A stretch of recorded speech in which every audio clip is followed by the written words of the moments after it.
She mourned her daughters for decades, until a lone human appeared, holding their hands. Beginning, the sky of Eloria was always violet dusk, threaded with rivers of silver light, where the twin moons drifted. To outsiders, it was breathtaking. To Queen Serenia, the immortal sovereign of the Lathari, it was a reminder of grief she could never escape. For decades, nearly 80 of Eloria's years, longer than 3 lifetimes of most species, she had mourned her daughters, twin princesses, Lyra and Kaelin, who had vanished on a diplomatic voyage into the fold of the rift, a treacherous pocket of warp space between galaxies. No wreckage was found, no signals, only silence. The court whispered behind jeweled masks that the rift had devoured them. Some claimed the daughters were dead, reduced to atoms. Others thought they had been captured by raiders, enslaved, or worse. None dared speak this before the queen, for she had forbidden it. But Serenia had known. A mother always knows. Their light still existed, faint as a candle in a storm, but somewhere she had waited and searched, sending expeditions, burning fortunes, sacrificing armies, chasing even rumors. Each year the trails grew colder. Her advisors pressed her to let go, but her heart would not.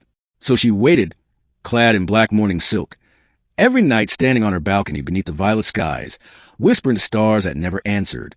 Until the night the human appeared. He arrived at the gates of the crystal citadel barefoot, his clothes torn, his breathing shallow. The guards aimed spears of plasma at him, prepared to strike, but he did not raise his hands. Instead, he simply walked forward, step after weary step, and beside him, 2 figures. The guards froze. The air thinned. The citadel itself seemed to shiver. The girl's hair glowed pale silver, braided with ribbons that only Lathari princesses wore. Their eyes, bright like starlight, carried the weight of years lost. They held tightly to the human's hands, as if anchoring themselves to existence. The guards dropped their weapons in disbelief. By dawn, word spread like wildfire. The princesses had returned.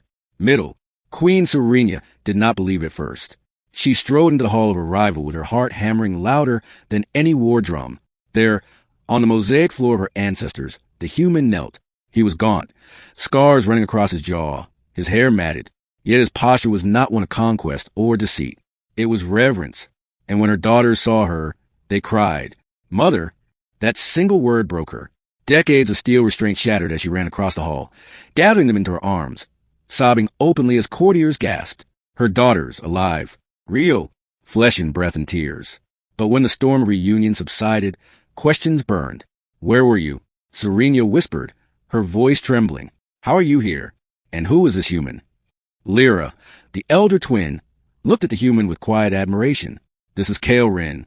He found us in the rift. Without him, we would still be lost." Kaelin, the younger, added softly, "He carried us through darkness where even light could not live." The human, Kael, bowed his head. "I did only what I could. They kept me alive as much as I kept them." Later, in private chambers, Serenia demanded the full truth. Kael told her everything. He had been a salvager, a human engineer navigating forbidden edges of the rift. His vessel had been torn apart by gravitational shears, and he should have died. Instead, he stumbled upon a derelict alien craft half swallowed by the void. Inside, in stasis pods cracked but still faintly powered, were her daughters. He had repaired what he could, coaxing life from machines that predated him by centuries. The twins awoke, weak but alive. They could not remember the exact catastrophe that stranded them, only fragments of flame, betrayal, and the sensation of falling forever. Kael stayed with them. Years blurred. Time in the rift was strange, sometimes racing, sometimes crawling. He built shelters from wreckage, scavenged food from dimensional fissures where reality leaked, and defended them from predators born of warped physics. "We were children when it happened," Kaelin said. "But with him, we grew. He taught us, guided us, kept us alive." "You raised them," Serenia whispered, staring at the human. Kael looked away. "They raised me, too. Without them, I'd have lost my mind." Not everyone welcomed him. The court was suspicious, even outraged. A human, one of the younger races, often dismissed as reckless opportunists, had succeeded where fleets of Lathari ships had failed. Some claimed it was impossible, that he must have deceived the princesses, twisted their memories. An assassination attempt followed within days, masked as a ritual challenge. Kael survived only because Lyra herself drew her blade and stood before him, declaring, "Any who strike him strike us." The court silenced. The daughters had chosen their truth. But Serenia's joy carried a shadow. The rift was not merciful. Decades outside had been centuries inside. The daughters were no longer children. They were women forged in hardship. Their voices carried wisdom of survival, but also trauma. Nights. Serenia heard them cry in their chambers, whispering of distorted monsters that hunted in endless twilight, of echoes that mimicked voices of loved ones, of hunger so sharp it gnawed sanity. And Kale, he bore on his skin and in his eyes. Sleeplessness. Wounds that had never healed properly, a strange shimmer along his veins where the rift had marked him. He did not ask for reward or station, but he could not return home either. Time had moved differently. His world might be dust by now. He belonged nowhere, except beside the daughters he had saved. Weeks turned into months. The twins slowly reintegrated into Lathari society. They attended councils, festivals, ceremonies. Yet they always glanced at Kale for grounding, as if the palace marble was less real than the makeshift shelters they had once shared. And Kale, though offered titles and gold, chose instead to work quietly as an engineer in the lower halls, repairing old systems of the citadel.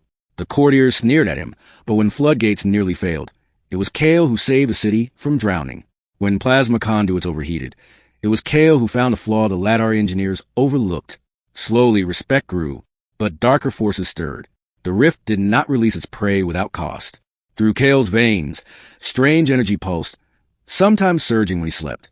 He dreamed of voices whispering from beyond, pulling him back. He feared he was still tethered to the rift, that it had sent him here as bait. And one night, as the moons aligned, a tear split the sky above Eloria. The rift was reaching for them. Climax. The tear widened, swallowing clouds, bleeding violet light across the horizon. Creatures of distortion poured through. Things of twisted limbs and hollow eyes, predators that had stalked the princesses in their years of exile. Panic swept the capital. Armies mobilized, fleets rose, but nothing stemmed the tide. In the palace, Serenia gathered her daughters and Kale. They want us, Lyra said. Her voice shook, but her gaze was steady. The rift marked us when we were children. It will not stop until it reclaims us.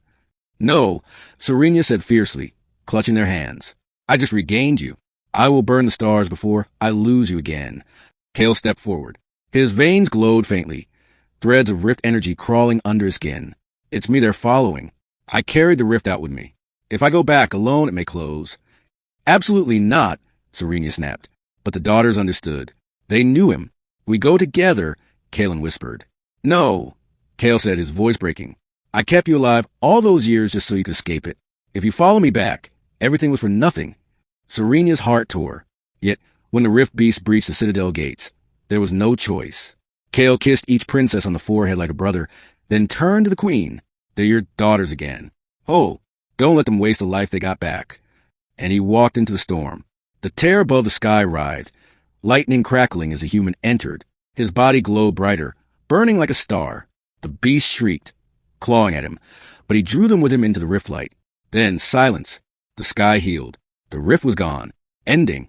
The capital mourned him. Some whispered he was only a man, mortal and flawed. But the people who saw him stride into the rift knew the truth. He had become legend. The daughters wept for weeks. They returned to their mother's side, stronger, wiser, but carrying scars no crown could hide. They vowed to guide the Lathari into a new era, not one of isolation, but of alliance. For if one lone human could save us, Lyra said before the High Council, then we must never again dismiss the worth of others. Years passed. Queen Serenia, though immortal, felt her grief transform. No longer the empty ache of absence, but the bittersweet weight of memory. Her daughters thrived. They led fleets, wrote treaties, sang songs of survival. And in the quietest hours, when Serenia stood upon her balcony beneath the violet dusk, she sometimes felt a warmth in the starlight, as if somewhere beyond the veil of the rift, a lone human still walked, still watching over the daughters he had carried through darkness. She had mourned for decades. Now, at last, she could live,